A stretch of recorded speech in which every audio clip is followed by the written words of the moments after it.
નમસ્કાર વિદ્યાર્થી મિત્રો, તપોવન ગ્રુપ ઓફ સ્કૂલ સંચાલિત આપણી યુટ્યુબ ચેનલ તપોવન સાયન્સ એકેડમીમાં હું રસાયણ વિજ્ઞાન શિક્ષક યશ જરીવાલા તમારું ફરી હાર્દિક સ્વાગત કરું છું। ગઈકાલે આપણે ચેપ્ટર નંબર 4ની પૂર્ણાહુતિ દર્શાવી। આજે આપણે એક નવા ચેપ્ટર ઉપર જઈએ જે ઔદ્યોગિક એટલે કે ઇન્ડસ્ટ્રીયલ લેવલ ઉપર આધારિત ખૂબ અગત્યનું ચેપ્ટર છે અને એ છે ચેપ્ટર નંબર 15 પોલિમર। ઓર્ગેનિક કેમિસ્ટ્રીનું આ ચેપ્ટર છે અને ખૂબ સરળ ચેપ્ટર છે।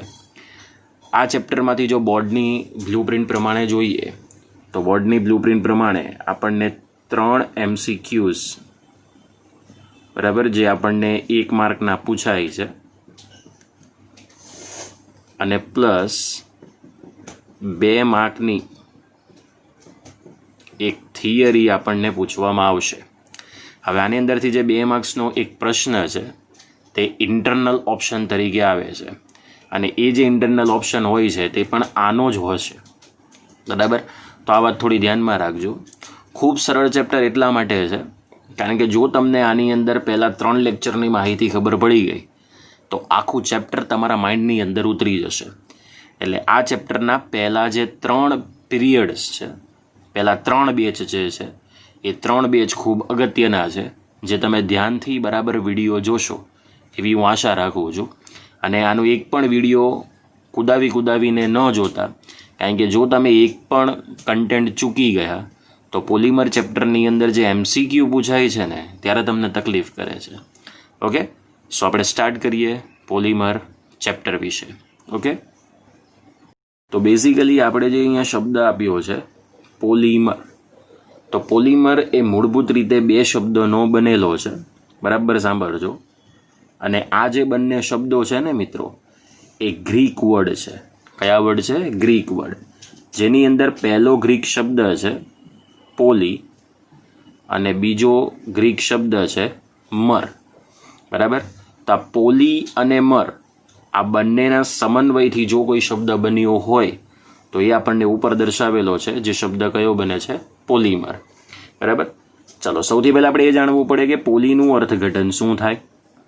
તો પોલીનો મતલબ એવું થાય ઘણા બધા, પોલીનો મતલબ થાય ઘણા બધા, અને મરનો મતલબ એવો થાય કે કોઈ એક ચોક્કસ એકમ, ભાગ કે પછી તમે એને કહી શકો વિભાગ। મતલબ કે ઘણા બધા એવા નાના ભાગ કે જેઓ એકબીજા સાથે સહસંયોજક બંધથી જોડાતા હોય અને ત્યારે આપણને એક વિરાટ કદનો અણુ બનાવીને આપે છે, જેને આપણે કયા નામથી ઓળખીએ છીએ? પોલિમર શબ્દના નામથી ઓળખીએ છીએ। તો જો તમારે બેઝિકલી આની વ્યાખ્યાને પરિચિત કરવી હોય તો સૌથી પહેલાં એ જાણવું પડે કે મર એટલે શું કહેવામાં આવે, બરાબર।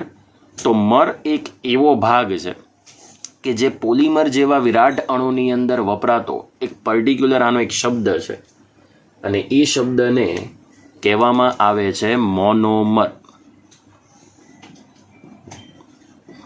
આ મરને કયા નામથી ઓળખવામાં આવે છે? મોનોમર। આ મોનોમરનું જે બંધારણ હશે એ મુજબ જ તમને પોલિમરનું બંધારણ નક્કી થવા માટે ખૂબ અગત્યની માહિતી મળશે। તો સૌથી પહેલાં તો બેઝિકલી આપણે એ જાણવું પડશે કે આ મોનોમર છે શું। ઓકે, તો ફર્સ્ટ ઓફ ઓલ આપણે એની પહેલી વ્યાખ્યા લઈ લઈએ મોનોમરની। ઓકે, તો ચાલો સૌથી પહેલી આપણે વ્યાખ્યા લઈ લઈએ મોનોમર એટલે શું।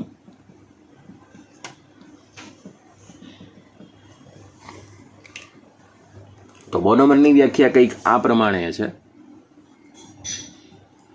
કે પોલિમરના અથવા તો પોલિમર જેવા એવું પણ લખી શકો, પોલિમર જેવા વિરાટ અણુમાં પુનરાવર્તન અથવા તો તમે અહીં બીજો શબ્દ લખી શકો છો આવર્તન પામતો સાદો એકમ, બરાબર। પોલિમર જેવા વિરાટ અણુમાં પુનરાવર્તન અથવા તો આવર્તન પામતો સાદો એકમ, પણ આ જે સાદો એકમ હોય છે એ સંપૂર્ણપણે એ સંપૂર્ણપણે કેવો અણુ સાબિત થાય છે? કાર્બનિક અણુ તરીકે સાબિત થાય છે. સમજાય છે?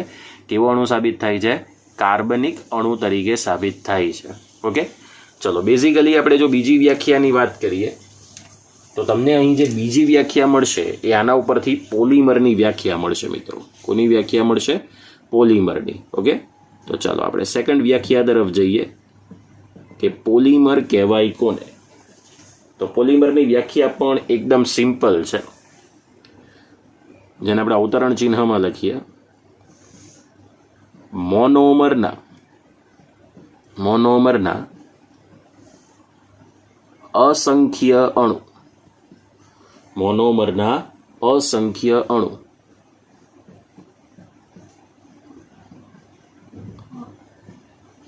રાસાયણિક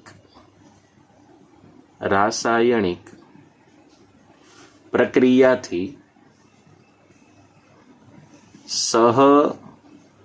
સહસંયોજક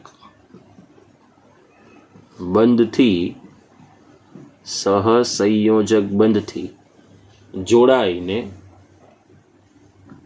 ઊંચા આણ્વીય દળ, આ શબ્દ બરાબર સમજજો, ઊંચા આણ્વીય દળ જેની રેન્જ સાબિત થાય છે 10⁻³ થી 10⁻⁷U, એટલે કે આટલા યુનિફાઈડ માસ ધરાવતું ઊંચું આણ્વીય દળ હશે ધરાવતા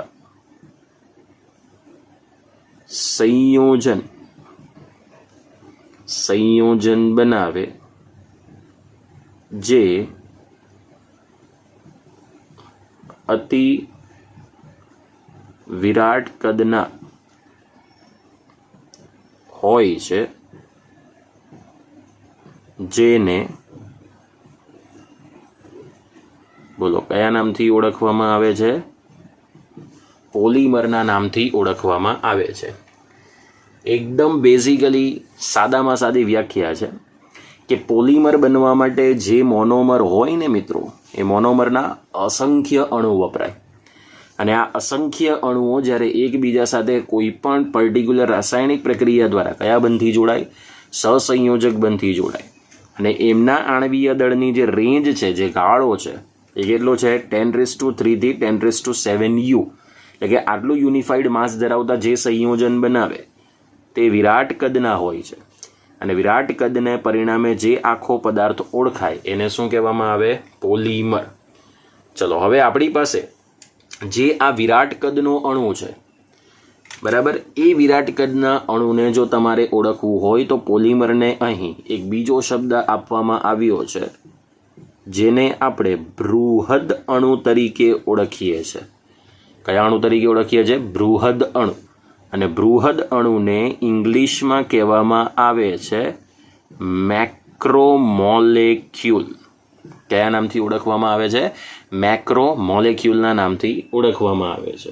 ઓકે, ચલો હવે આ જે પોલિમર બને છે એ પોલિમર બનવા માટેની જે પ્રક્રિયા છે એ પ્રક્રિયાને ઓળખવામાં આવે છે પોલિમરાઇઝેશન.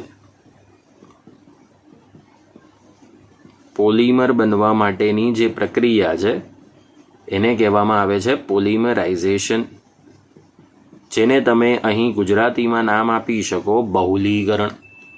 બરાબર, તો એની વ્યાખ્યા કઈ આ પ્રમાણે આપી શકાય? વ્યાખ્યા કંઈક આ પ્રમાણે છે કે મોનોમરના અસંખ્ય અણુ એકબીજા સાથે રાસાયણિક પ્રક્રિયા દ્વારા સહસંયોજક બંધથી જોડાઈને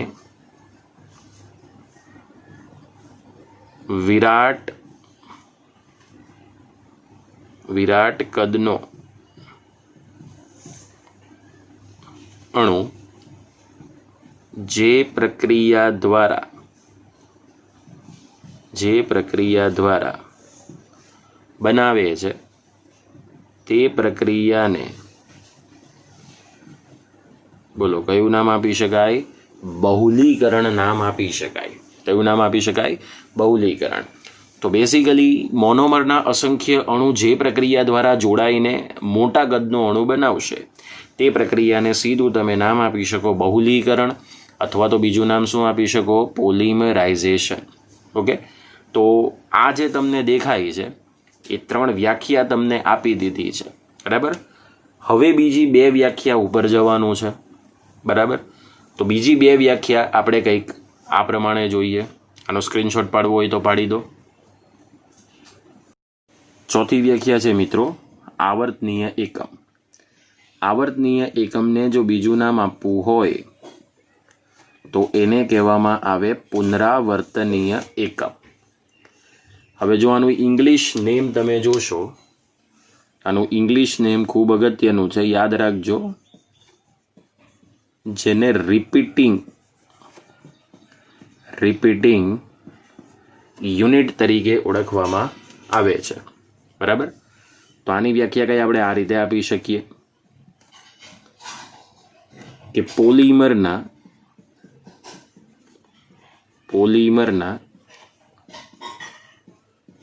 વિરાટ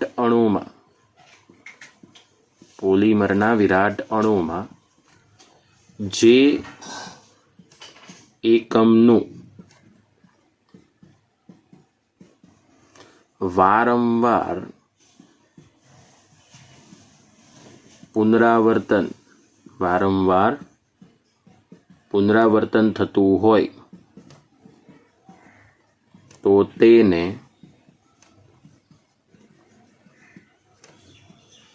કયો એકમ કહેવામાં આવે છે? આવર્તનીય એકમ કહે છે.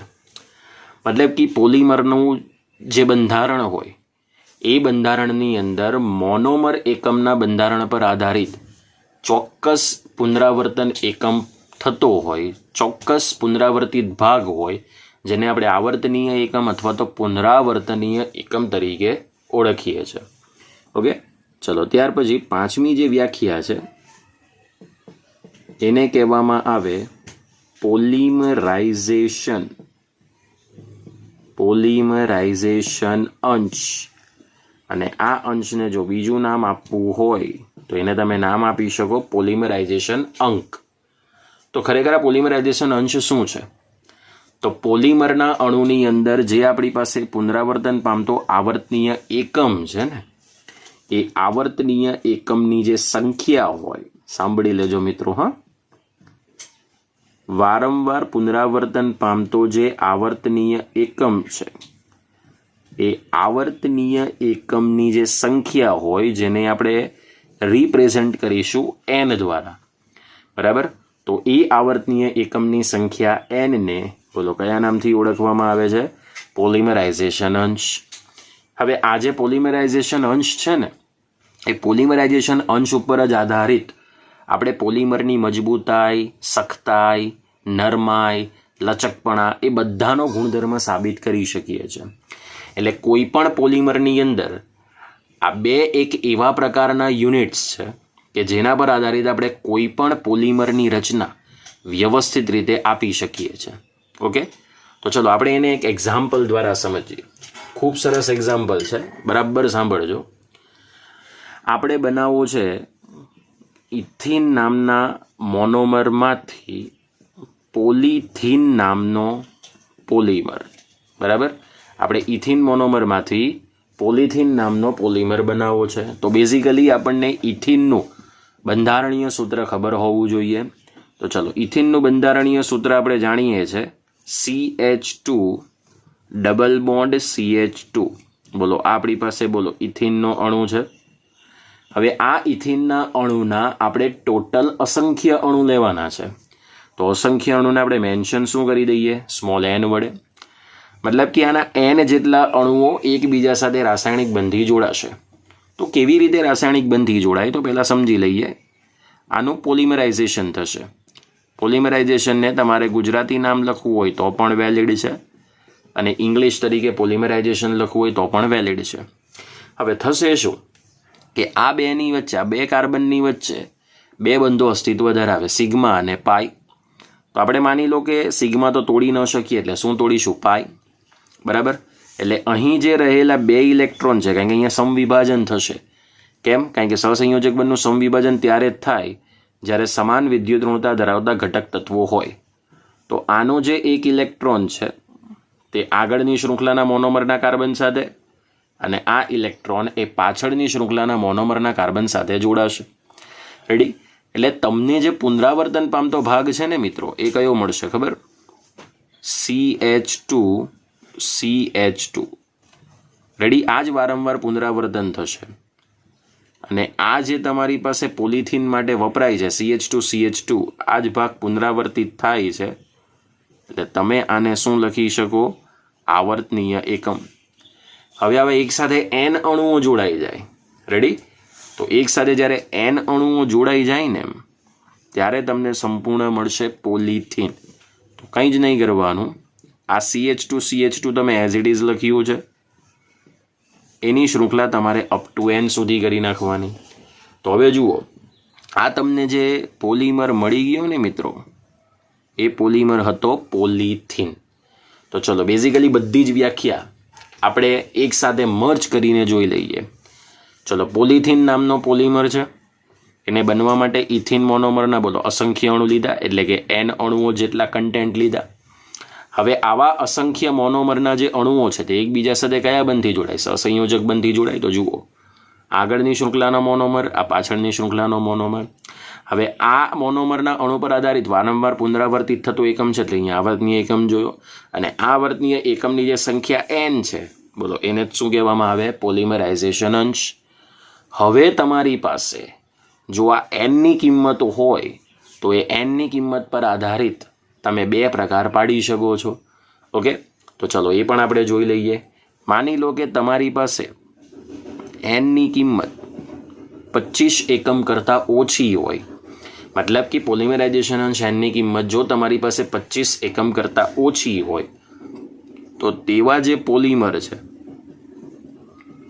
એને ઓલિગોમર પોલિમર કહેવાય. શું કહેવાય? ઓલિગોમર પોલિમર. જો તમારી પાસે n ની કિંમત 25 એકમ કરતાં વધારે છે તો એને કહેવામાં આવે ભારે પોલિમર. કયો પોલિમર કહેવામાં આવે? ભારે પોલિમર. અને જો તમારી પાસે n ની કિંમત 100 એકમ કરતાં વધારે છે મિત્રો, કેટલા એકમ કરતાં? 100 એકમ કરતાં, તો તમે એને ઉચ્ચ પોલિમરનું નામ આપી શકો. કયા પોલિમરનું નામ આપી શકો? ઉચ્ચ પોલિમર. તો બેઝિકલી આપણે વિશિષ્ટતાની વાત કરીએ તો તમારી પાસે જે ઓલિગોમર છે ને મિત્રો, ઓલિગોમર, એ ઓલિગોમર સામાન્ય રીતે પ્રવાહી અવસ્થામાં જ અસ્તિત્વ ધરાવે. ભારે પોલિમર છે ને મિત્રો, એ ઘન સ્વરૂપમાં અસ્તિત્વ ધરાવે. અને જે ઉચ્ચ પોલિમર છે ને મિત્રો, ઉચ્ચ પોલિમર, એ કલિલમય સ્વરૂપની અંદર અસ્તિત્વ ધરાવે. બરાબર સમજજો. બરાબર? એમાં આ પોલિમર વિશે વાત કરવામાં આવી નથી. એટલે જ્યારે તમારી પાસે પેમ્પલેટ આવશે, પેમ્પલેટ 3-1 દિવસમાં આવી જશે, પણ જ્યાં સુધી ન આવે ત્યાં સુધી બધાના સ્ક્રીનશોટ પાડતા રહેજો અને તૈયારી કરવાની શરૂઆત કરજો. બરાબર? ઉચ્ચ પોલિમર છે તે કલિલમય અવસ્થાની અંદર અસ્તિત્વ ધરાવે છે. હવે આના ઉદાહરણની વાત કરીએ. બરાબર? તો આના એકદમ સ્પેસિફાઈ ઉદાહરણ છે. તો સ્પેસિફાઈ ઉદાહરણની અંદર જો ઓલિગોમરના ઉદાહરણ લઈએ તો ઓલિગોમરની અંદર ફેવિકોલ જેવા એડહેસિવ્સ, ફેવિકોલને આપણે કયા નામથી ઓળખીએ છીએ? એડહેસિવ્સના નામથી ઓળખીએ છીએ. અને બીજું પ્લાસ્ટિક પેઇન્ટ્સ, કે જે આપણે દિવાલ ઉપર કલર કરીએ છીએ, એ પણ ઓલિગોમર છે. ભારે પોલિમરના ઉદાહરણ ઘન સ્વરૂપમાં છે, જેની અંદર આપણે બેકેલાઇટ અને મેલામાઇન આવા પ્રકારના પોલિમર લઈ શકીએ. અને આ પોલિમરના ઉદાહરણ તો એકદમ ફિક્સ છે, જેમાં તમે લઈ શકો પ્રોટીન, પછી લઈ શકો સ્ટાર્ચ, ત્યારબાદ લઈ શકો સેલ્યુલોઝ વગેરે વગેરે. બરાબર? આની અંદર તમે ન્યુક્લિક એસિડ પણ લઈ શકો. મતલબ જે કુદરતી પદાર્થો છે, જે કુદરતી પોલિમર્સ છે એ બધા ઉચ્ચ પોલિમર છે જેનું બંધારણ કદી આપણે બદલી શકતા નથી, આવર્તનીય એકમની સંખ્યા બદલી શકતા નથી. પણ આ બે ભાગ એવા છે કે જેમાં તમે આવર્તનીય એકમની સંખ્યા બદલી શકો છો, પરિણામે આણ્વીય દળને પણ તમે ચેન્જ કરી શકો છો. પણ ઉચ્ચ પોલિમરના આણ્વીય દળ કદી ચેન્જ થતા નથી. દાખલા તરીકે હિમોગ્લોબિનના બંધારણ, haemoglobin is one type of protein, અને હિમોગ્લોબિનની અંદર જેટલી પ્રમાણેની શૃંખલા હશે લાંબી એ ફિક્સ હશે, જેનું બંધારણ આપણે બદલી શકતા નથી. આટલી વાત ખબર પડી ગઈ. તો આ છે તમારી પાસે પોલિમરની પ્રાસ્તાવિક માહિતી, વ્યાખ્યાને અનુસરીને, પ્રકારને અનુસરીને. હવે આપણે એ મુદ્દા ઉપર જઈએ કે ભવિષ્યની અંદર પણ ધાતુનું સ્થાન પોલિમર લેશે અને ઉદ્યોગોની અંદર પોલિમર એક કરોડરજ્જુ બનીને તૈયાર થાય છે. તો હવે આપણે એ સેકન્ડ પ્રશ્ન ઉપર જઈશું કે ભવિષ્યમાં ધાતુનું સ્થાન પોલિમર કેવી રીતે લેશે. ઓકે, આટલાનો સ્ક્રીનશોટ પાડવો હોય તો પાડી દો. ઓકે વિદ્યાર્થી મિત્રો, આપણે નેક્સ્ટ પ્રશ્ન ઉપર જઈએ કે ભવિષ્યની અંદર ધાતુનું સ્થાન પોલિમર લેશે એવું આપણે ક્યારે કહી શકીએ. તો સૌથી પહેલાં રોજિંદા જીવનમાં આ બરાબર સમજજો. રોજિંદા જીવનમાં અત્ર તત્ર અને સર્વત્ર, બરાબર, આ બધી જ જગ્યાએ પોલિમર છવાયેલું છે. તમે જો તમારી આસપાસની દુનિયામાં જોશો તો પોલિમર વગર આ બધું જ અશક્ય છે, બરાબર. એટલે કે જ્યાં તમે તમારી ચારે તરફ જોશો ત્યાં અત્ર તત્ર સર્વત્ર પોલિમર છવાયેલું છે. કારણ કે ભૌતિક સગવડો અને રોજિંદું જીવન એ આના વગર અશક્ય છે. કારણ કે જેટલી પણ તમે ભૌતિક સગવડો જુઓ છો, જીવન જરૂરી ચીજ વસ્તુઓ મેળવવા માટેનો જે આગ્રહ રાખો છો, તે આના વગર સંપૂર્ણ અધૂરું છે એવું તમે કહી શકો. તો એવી કઈ ભૌતિક સગવડો અને જીવન જરૂરિયાત ચીજ વસ્તુઓ છે કે જે પોલિમર પર આધારિત બની ચૂકી છે? જો તમારે એનું નામ આપવું હોય તો પહેલું આપી શકો બાળકોના રમકડા. બાળકોના રમકડા. બીજું છે ખરીદી માટેની પોલિથીનની બેગ. બીજું તમે એવું કહી શકો પેકિંગ માટે પ્લાસ્ટિકની થેલી. ઓકે, ચલો ત્યાર પછી ત્રીજું લઈ શકો સિન્થેટિક કપડાં. સિન્થેટિક કપડાં એટલે તમે એને કહી શકો સંશ્લેષિત કપડાં. હવે સુતરાઉ કાપડ જે હોય તે કુદરતી કાપડ કહેવાય, કારણ કે એ રૂમાંથી બને છે. પણ સિન્થેટિક કપડાં એટલે કે જે તમે સેમી કોટન કહો, બરાબર, એમાં નાયલોન આવી શકે, ટેરેલિન આવી શકે, બરાબર. આ રેસામાંથી બનાવેલા જે કપડાં હોય એને સિન્થેટિક કપડાં કહેવાય. પછી ચોથી વસ્તુ તમે લઈ શકો વાહનોના ટાયર. વાહનોના ટાયર. ત્યાર પછી એની સાથે તમે જોડી શકો મશીનોના સ્પેર પાર્ટ્સ. મશીનોના સ્પેર પાર્ટ્સ. ત્યાર પછી પાંચમી જે ભૌતિક સગવડ છે એ છે ઇલેક્ટ્રિક વાયરોનું ઇન્સ્યુલેટેડ આવરણ. તમે જો તમારા ઘરની અંદર એસી હોય કે બીજો કોઈક એવો વાયર હોય મ્યુઝિક પ્લેયરનો, એમાં તમે બ્લેક કલરનું કોટિંગ જુઓ છો કે પછી પર્ટિક્યુલર કલરનું કોટિંગ હશે અને એની અંદર એક કોપરનો તાર બહાર નીકળશે, પણ એ કોપરના તાર ઉપર તમે જે લેયર જુઓ છો એને ઇન્સ્યુલેટેડ આવરણ કહેવાય. ઇન્સ્યુલેટેડનો મતલબ એવો થાય કે જો તમે એની ઉપર પાણીના ટીપા પણ પડે તો એ પાણીનું ટીપું અંદર જતું નથી. હાલની અંદર કેટલાક એવા લેપટોપ્સ પણ કંપની બનાવે છે કે જેના સ્વિચ ઉપર પાણી પડે તો એ પાણી પણ અંદર જતું નથી. એને ઇન્સ્યુલેટેડ સ્વિચ કહેવામાં આવે, ઓકે, અને આપણા અહીંયા એક એવો લેપટોપ છે કે જે ઇન્સ્યુલેટેડ સ્વિચ ધરાવે છે, બરાબર. એક ઇન્ડિયન કંપની જોઈએ, બરાબર, જાપાનીઝ કંપની છે જે સોનીના લેપટોપ જે વાયો કંપનીના આવે છે, અને બીજું એપલના લેપટોપ્સ કે જે ઇન્સ્યુલેટેડ સ્વિચનું આપણને માહિતી અથવા તો ઇન્સ્યુલેટેડ સ્વિચ આપણને પ્રોવાઈડ કરીને આપે છે. ત્યાર પછી જો છઠ્ઠો ઉપયોગ જોઈએ તો એ છે શોક પ્રૂફ ઉપકરણો. શોક પ્રૂફ ઉપકરણો જેમાં આપણો મોબાઈલ લઈ લઈએ, બરાબર, ટેલિવિઝન લઈ લઈએ, બધા શોક પ્રૂફ છે કે માની લો કે વીજળી પણ થાય તો એની અંદર કોઈ બ્લાસ્ટ થતો નથી. ત્યાર પછી તમે એમાં સાતમો ઉપયોગ બીજું આગળ લઈ શકો છો, મકાન વાહનોનું ઇન્ટિરિયર. મકાન વાહનોનું શું લઈ શકો? ઇન્ટિરિયર. આ ઉપરાંત તમે મેડિકલ ક્ષેત્ર અને ફાર્મસી ક્ષેત્ર, સૌથી મોટા બે ક્ષેત્રો છે મેડિકલ અને ફાર્મસી ક્ષેત્ર, જેની અંદર પણ આ પોલિમર છે. કારણ કે જે તમે કેપ્સ્યુલ જુઓ છો એ કેપ્સ્યુલ એ PHBV નામના બાયોડિગ્રેડેબલ પોલિમરની બનેલી છે, જે આપણે આ ચેપ્ટરના સૌથી અંતિમ સ્ટેપની અંદર જોઈશું. PHBV નામની કેપ્સ્યુલ, બરાબર, કે એટલે એની બનાવટ કેવી રીતે થઈ શકે છે.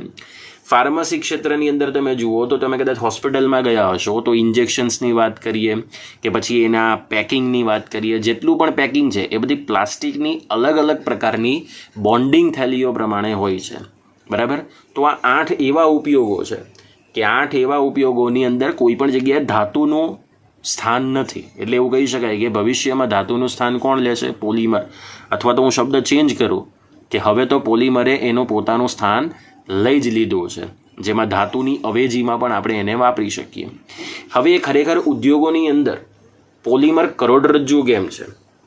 તો એના માટે જો કહી શકીએ તો એવું કહી શકાય કે ઉદ્યોગોની અંદર પોલિમર એક તો એક યુઝ કરે છે પ્લાસ્ટિક તરીકે યુઝ કરી શકાય. પછી જો આપણે એનો યુઝ કરવો હોય તો એઝ અ ઇલેસ્ટોમર તરીકે યુઝ કરી શકાય. ઇલેસ્ટોમરનો મતલબ તો બધાને ખબર જ છે કે જો તમે બાહ્ય ખેંચાણ બળ આપો એટલે એની લંબાઈ લાંબી થાય, અને ખેંચાણ બળ છોડી દો એટલે પોતાની મૂળ સ્થિતિમાં ફરીથી પાછું આવી જાય, જેને કેવું કહેવામાં આવે? ઇલેસ્ટોમર. ઇલેસ્ટોમરમાં એક પ્રકારનું શું કહેવામાં આવે? રબર, કે જેમાં સ્થિતિસ્થાપકતાનો ગુણધર્મ જોવા મળે છે. ત્યાર પછી જો તમારે એમાં નામ આપવું હોય તો ફાઇબર તરીકે એનો ઉપયોગ થાય છે. આજે આપણે ઇન્ટરનેટ જે સ્પીડ દ્વારા આપણે સિલેક્શન કરીએ છીએ અથવા તો જે સ્પીડ આપણને મળે છે MBPS, KBPS, વોટ એવર હોય તે, એ ઓપ્ટિકલ ફાઇબરની અંદર જે ઓપ્ટિકલ ફાઇબર નામ પડ્યું છે ને, તે પણ એક પ્રકારનું શું છે? પોલિમર જ છે. ત્યાર પછી આપણે પેઇન્ટની વાત કરીએ. હમણાં જ કીધું ને પ્લાસ્ટિક પેઇન્ટ, પણ દરેક પેઇન્ટની અંદર ડેન્સિટી અલગ અલગ હોય. કોઈક જાડું હોય, કોઈક પાતળું હોય. જાડું હોય તો એને પાતળું કરવા માટે અંદર એક પ્રકારનું સોલ્યુશન વપરાય, બરાબર. તો એ બધી વસ્તુમાં પેઇન્ટની અંદર પણ એક પ્રકારનું પોલિમર જ છે. અને ત્યાર પછી વાર્નિશ, મતલબ કે ઉદ્યોગોની અંદર પોલિમર આ પ્રકારના ઘટક તરીકે વપરાય છે. વાર્નિશ એટલે આપણા ઘરના કોઈકના ઘરે લાકડાના દાદર હોય તો એને જ્યારે શાઇનિંગ કરવાની હોય, એ શાઇનિંગ મટીરિયલ તરીકે જે બ્રશ દ્વારા કેમિકલ લગાવવામાં આવે, એ કેમિકલને કયા નામથી ઓળખવામાં આવે છે? વાર્નિશ. આવો કંઈક ઉપયોગ આપણે એનિલિનની અંદર પણ જોઈ ચૂક્યા છે. તો તમે જોઈ શકો છો કે ઉદ્યોગોની અંદર પોલિમર આ બધા જ ઘટક તત્વો કે પછી તો આના જેવા બીજા ઘણા બધા પદાર્થ તરીકે વાપરી શકાય, જેની અંદર ઇન્ડસ્ટ્રીયલ એડહેસિવ્સ આવે, જેની અંદર રેઝિન્સ આવે, બરાબર. અહીંયા લખવું હોય તો તમે લખી શકો ઔદ્યોગિક એડહેસિવ. ઔદ્યોગિક શું લખી શકો? એડહેસિવ, બરાબર. પછી લખી શકો રેઝિન, એમાં ઇપોક્સી રેઝિન પણ આવી શકે, બરાબર. પોલીવિનાઇલ બ્યુટીરાલ નામનું રેઝિન પણ આવી શકે. એ બે ખૂબ જટિલ નામ છે. એ તમે જ્યારે કદાચ માની લો પોલિમર સાથે તમારે સ્ટડી કરવાની હોય તો તમે આના નામ તમે ક્લેરિફાઈ કરી શકો છો. સો બેઝિકલી આ ઇમ્પોર્ટન્ટ એટલા માટે છે કે તમને 2 માર્ક્સમાં કદાચ પૂછી શકાય કે પોલિમર કરોડરજ્જુ છે એ વાત સાબિત કરો તો તમારે બધી માહિતી લખવી પડે, બરાબર. અથવા તો ભવિષ્યમાં ધાતુનું સ્થાન પોલિમરે લીધું છે એ તમે કયા કારણથી કહી શકો. તો આ બધા તમે મહત્વ લખી દો એટલે ખબર પડી જાય કે ભવિષ્યમાં ધાતુનું સ્થાન કોણે લઈ લીધું છે? પોલિમરે લઈ લીધું છે. સમજાઈ ગયું? તો આ છે તમારો સેકન્ડ પ્રશ્ન. હવે જ્યારે આપણી પાસે પોલિમર એસ્ટાબ્લિશ થઈ જાય તો આપણે પોલિમરને કેટલા વર્ગોમાં વહેંચી શકીએ, દેટ ઇઝ વેરી ઇમ્પોર્ટન્ટ. કારણ કે કોઈ પણ પોલિમરનો ઉપયોગ અને કોઈ પણ પોલિમરનું જે મહત્ત્વ છે ને મિત્રો, એ એના વર્ગીકરણ પર આધારિત સેટલ થાય છે. તો હવે આપણે જોઈશું કે પોલિમર પદાર્થોનું વર્ગીકરણ. ઓકે, આનો સ્ક્રીનશોટ પાડવો હોય તો પાડી દો. ઓકે વિદ્યાર્થી મિત્રો, હવે આપણે લેવાનું છે પોલિમર પદાર્થોનું વર્ગીકરણ. પોલિમર પદાર્થોનું વર્ગીકરણ આપણે 5 પ્રકારે દર્શાવી શકીએ. પહેલું છે સ્ત્રોતને આધારે વર્ગીકરણ, બીજું છે બંધારણને આધારે વર્ગીકરણ, ત્રીજું છે પોલિમરાઇઝેશન એટલે કે બહુલીકરણ પ્રક્રિયા પર આધારિત પોલિમરનું વર્ગીકરણ, ચોથું છે આણ્વીય આકર્ષણ બળને આધારે વર્ગીકરણ, અને સૌથી છેલ્લું છે પોલિમરાઇઝેશન પ્રક્રિયાની વૃદ્ધિને આધારે વર્ગીકરણ. તો બેઝિકલી આપણે સ્ટેપ બાય સ્ટેપ કેટલા પ્રકાર પડે છે અને તેના ચોક્કસ ઉદાહરણ વિશે ચર્ચા કરીશું. સૌથી પહેલાં સ્ત્રોતને આધારે વર્ગીકરણ લઈએ તો સ્ત્રોતને આધારે વર્ગીકરણની અંદર જે પહેલો પોલિમર છે એ છે કુદરતી પોલિમર. મતલબ કે કુદરતી રીતે અસ્તિત્વ ધરાવતા જે પોલિમર્સ છે, ઓકે, એને કુદરતી પોલિમર કહેવાય. જેના ઉદાહરણમાં છે protein, starch, nucleic acid, cellulose, રૂ, ઓકે, ઊન, એ બધાને તમે કુદરતી પોલિમર ગણી શકો, પણ અહીંયા મેં એક્સેટ્રા લખી દીધું છે. ત્યારબાદ છે અર્ધસંશ્લેષિત પોલિમર. સેકન્ડ એનો જે પાર્ટ છે પેટા પ્રકાર એ છે અર્ધસંશ્લેષિત પોલિમર. મતલબ કે થોડો કુદરતી હશે અને થોડો સંશ્લેષિત હશે. જેની અંદર પહેલું છે સેલ્યુલોઝ નાઇટ્રેટ, બીજું છે વલ્કેનાઇઝ્ડ રબર, અને ત્રીજું એક પદાર્થ આવશે જેનું નામ છે સેલ્યુલોઝ ડાયએસિટેટ, જેને આજની તારીખમાં આપણે રેયોન તરીકે ઓળખીએ છીએ. ઓકે, ચલો ત્યાર પછી ત્રીજો પ્રકાર છે સંશ્લેષિત પોલિમર, જેની અંદર પ્લાસ્ટિક, પીવીસી, કૃત્રિમ રેસાઓ જેમાં આપણે નાયલોન, ટેરેલિન એ બધાને આપણે ઓળખીએ છીએ. હવે આ તો વાત થઈ ગઈ કે તમે કયા સ્ત્રોતમાંથી પોલિમરની પ્રાપ્તિ કરો છો, પણ જ્યારે પોલિમર તમે મેન્યુફેક્ચર્ડ કરતા હો ત્યારે એનું ચોક્કસ બંધારણ જાણવું અગત્યનું છે. એટલે બીજો જે પ્રકાર છે એ છે બંધારણને આધારે વર્ગીકરણ, જેની અંદર પહેલો પેટા પ્રકાર છે રેખીય પોલિમર, જેમાં પોલિમરની શૃંખલાઓ માત્ર રેખીય શૃંખલામાં જ ગોઠવાતી હોય, જેમાં રૂ, ઊન, રેશમ જેવા પદાર્થો એના એક્ઝામ્પલ બને છે. સેકન્ડ પેટા પ્રકાર છે શાખીય પોલિમર, મતલબ કે રેખીય શૃંખલા તો હોય પણ એ બે ક્રમિક રેખીય શૃંખલા એ કેટલીક જગ્યાએ શાખાઓ ધરાવતી હોય, તો તેવા પોલિમરને શાખીય પોલિમર કહેવાય. જેમાં આપણે પોલિસ્ટાયરીન, પીવીસી, બરાબર, ત્યાર પછી ટેફલોન, પોલીટેટ્રાફ્લોરોઇથિન જેને આપણે ટેફલોન કહીશું, એવા ઘણા બધા પોલિમર્સ આપણે ભણીશું જે શાખીય પોલિમરમાં કન્વર્ટ થશે. ત્રીજો પ્રકાર છે મિશ્રબંધિત પોલિમર, જેનો ઉપયોગ અત્યારે આપણે હાલમાં ઘરમાં પણ કરીએ છીએ. એમાં 2 એક્ઝામ્પલ છે, બેકેલાઇટ અને મેલેમાઇન. તો આના ઉપયોગો પરથી જ તમને ખબર પડશે કે આ કેમ મિશ્રબંધિત પોલિમર્સ છે. ઓકે, ચલો ત્યાર પછી ત્રીજો પ્રકાર છે પોલિમરાઇઝેશન પ્રક્રિયાને આધારે વર્ગીકરણ. મતલબ કે તમે જે પ્રમાણેની પોલિમરાઇઝેશન પ્રક્રિયા દર્શાવશો તે પ્રમાણે તમે એનો પ્રકાર નક્કી કરી શકો. સો બેઝિકલી સૌથી પહેલાં યોગશીલ પોલિમર, જે યોગશીલ પ્રક્રિયા દ્વારા જ બનશે. અને યોગશીલનું અર્થઘટન મેં તમને આપ્યું છે. શું? જે કંઈ માહિતી હોય ને એ બધી દાખલ જ થાય, કદી કોઈ માહિતી દૂર થતી નથી. તો યોગશીલ પોલિમરમાં પોલીપ્રોપિલેન, એસબીઆર, એનબીઆર, બરાબર, આ બંને રબર છે અને આ એક પ્રકારનો પોલીપ્રોપિલિન પણ એક પ્રકારનો રબરયુક્ત પદાર્થ છે. ઓકે, ચલો હવે એના 2 પેટા પ્રકાર છે. એક છે હોમોપોલિમર, બીજો છે કોપોલિમર. હોમોપોલિમરનું બીજું નામ અહીંયા આપ્યું છે આપણી ટેક્સ્ટબુક પ્રમાણે સમપોલિમર. ઓકે, અને કોપોલિમરનું ટેક્સ્ટબુક પ્રમાણે અહીંયા નામ આપ્યું છે સહપોલિમર. ઓકે, હવે આ બંનેમાં કન્ટેન્ટ શું છે એ આપણે થિયરી વાઇઝ જોતા રહીશું. બીજું છે સંઘનન પોલિમર. સંઘનન એટલે કન્ડેન્સેશન પોલિમર, જેમાં એક્ઝામ્પલ લઈએ તો નાયલોન 6 લઈ શકીએ, ટેરેલિન લઈ શકીએ. રેડી? ત્યાર પછી ચોથો પ્રકાર છે આણ્વીય આકર્ષણ બળને આધારે વર્ગીકરણ, જેમાં 4 પેટા પ્રકાર છે. પહેલું છે ઇલેસ્ટોમર. ઇલેસ્ટોમર એટલે એવો પદાર્થ કે જેમાં તમે એ પદાર્થને મૂળ લંબાઈ જેટલું ખેંચાણ બળ આપી લંબાવો, પોલિમરની શૃંખલા. ખેંચાણ બળ છોડી દો એટલે પોતાની મૂળ સ્થિતિમાં ફરીથી પાછું આવી જાય, એટલે એને સ્થિતિસ્થાપકતાનો ગુણધર્મ કહેવાય. તો એની અંદર આપણે જાણીએ છીએ કે ઘણા બધા રબરનો સમાવેશ ઇલેસ્ટોમરમાં થઈ શકે. ઓકે, ચલો ત્યાર પછી રેસાઓ. રેસાઓની અંદર આપણે 2 ભણવાના છે, એક ટેરેલિન અને બીજું છે નાયલોન. ઓકે, આ સિવાય બીજા ઘણા બધા રેસાઓ અસ્તિત્વ ધરાવે છે, પણ આપણે ફિલહાલ અભ્યાસમાં ટેરેલિન અને નાયલોન રેસાઓની જ વાત કરવાના છે. ત્યાર પછી બાકીના જે 2 પ્રકાર છે ને મિત્રો, એ તાપમાનને અનુલક્ષીને પ્રકાર છે. જેમાં પહેલો છે થર્મોપ્લાસ્ટિક. થર્મો, જો અહીંયા થર્મો શબ્દનો મતલબ એવો થાય કે તાપમાનને અનુરૂપ આનું વિઘટન થશે કે નહીં એ નક્કી કરવાનું છે. તો થર્મોપ્લાસ્ટિકમાં આવશે પીવીસી, પોલિસ્ટાયરીન, બરાબર. આ ઉપરાંત તમે બીજું નામ આપી શકો પોલિથીન, તો પોલિથીન પણ થર્મોપ્લાસ્ટિકની અંદર અવેલેબલ થશે. 4th છે થર્મોસેટિક, બરાબર, કે તાપમાન મુજબ એના બંધારણમાં કોઈ ફેરફાર થતો નથી. જ્યારે અહીંયા તાપમાન જેમ જેમ બદલાશે તેમ તેમ તેના આકારમાં પણ વિકૃતિ આવશે. સો એના 2 એક્ઝામ્પલ છે બેકેલાઇટ અને મેલામાઇન. અને સૌથી છેલ્લું અને સૌથી તાકાત દર્શાવતું વર્ગીકરણ એ જે પોલિમરાઇઝેશન પ્રક્રિયાની વૃદ્ધિ કયા પ્રમાણે થાય છે એ પ્રમાણે અહીંયા વર્ગીકરણ છે, જેની અંદર પહેલું છે યોગશીલ પોલિમરાઇઝેશન, જેને આપણે અહીંયા નામ શું આપી દીધું છે, સાંકળરૂપ પોલિમરાઇઝેશન. અને બીજું છે સંગનન પોલિમરાઇઝેશન, જેનું અહીંયા બીજું નામ છે તબક્કાવાર પોલિમરાઇઝેશન.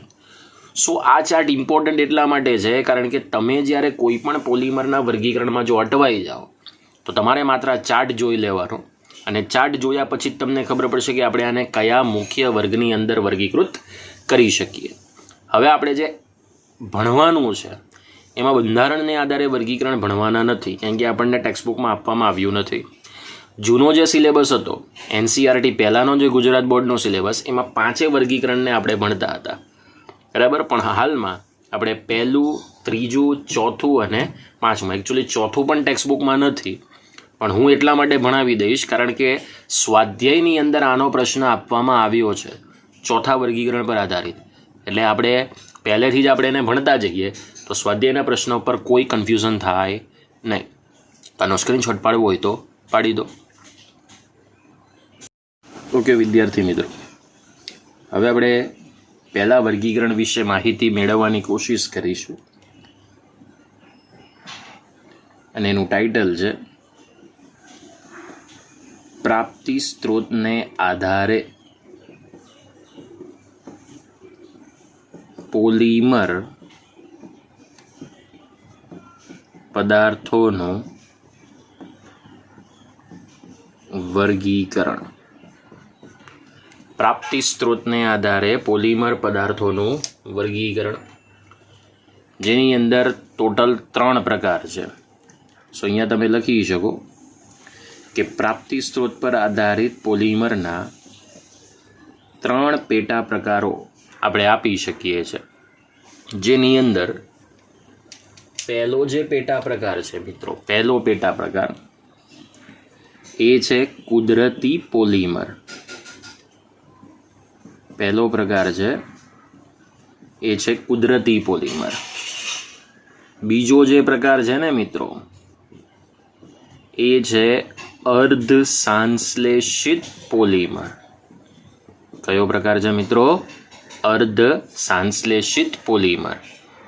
અને જે ત્રીજો પ્રકાર છે જે આપણે સૌથી વધારે વ્યવહારમાં ઉપયોગ કરીએ છીએ એ છે સંશ્લેષિત પોલિમર. કયો પોલિમર છે? સંશ્લેષિત પોલિમર. સો બેઝિકલી આ દરેક પોલિમરની જે વહેંચણી થઈ છે મિત્રો, એનો પ્રાપ્તિ સ્ત્રોત કયો છે એના પર આધારિત આપણે એની માહિતી મેળવી શકીએ. તો કુદરતી પોલિમર એક કુદરતી સ્ત્રોતમાંથી અસ્તિત્વ ધરાવશે. તો જે પોલિમર કુદરતી સ્ત્રોતમાંથી મળે છે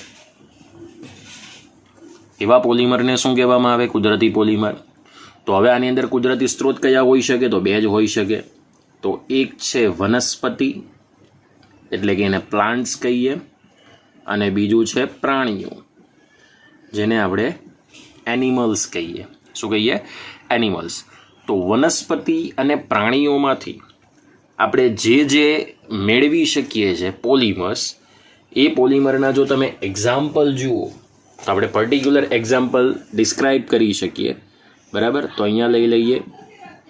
એક્ઝામ્પલમાં પહેલું લઈ શકીએ રૂ, ઊન, રેશમ. બરાબર? ત્યાર પછી લખી શકો પ્રોટીન, સ્ટાર્ચ, સેલ્યુલોઝ. ઓકે, ત્યારબાદ ન્યુક્લિક એસિડ,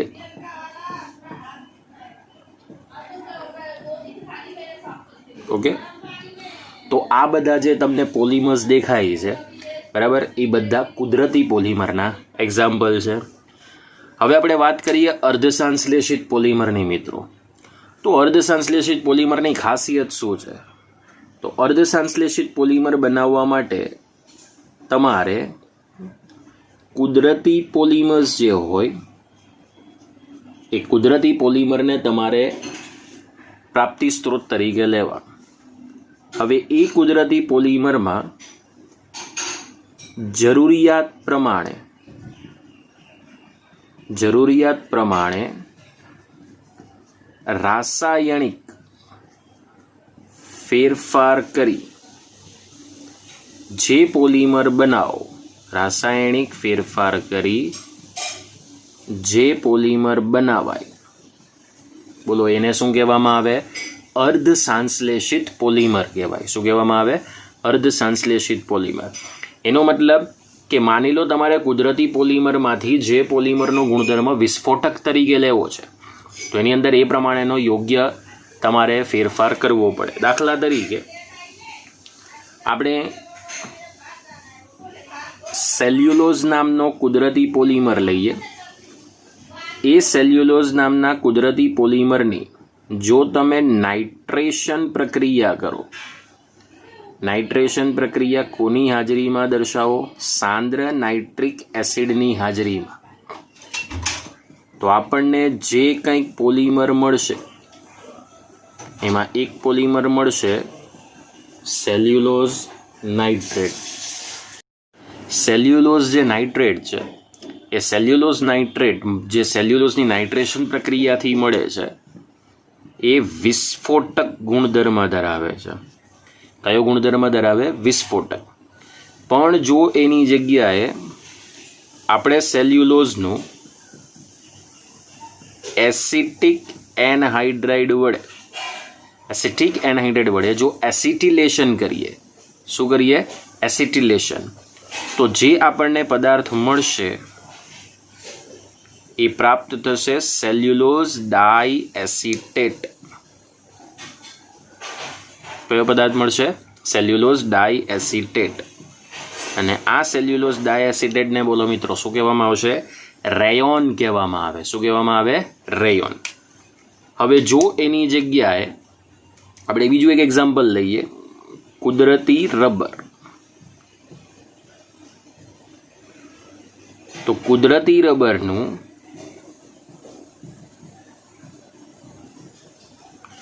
જો તમે વલ્કેનાઇઝેશન કરો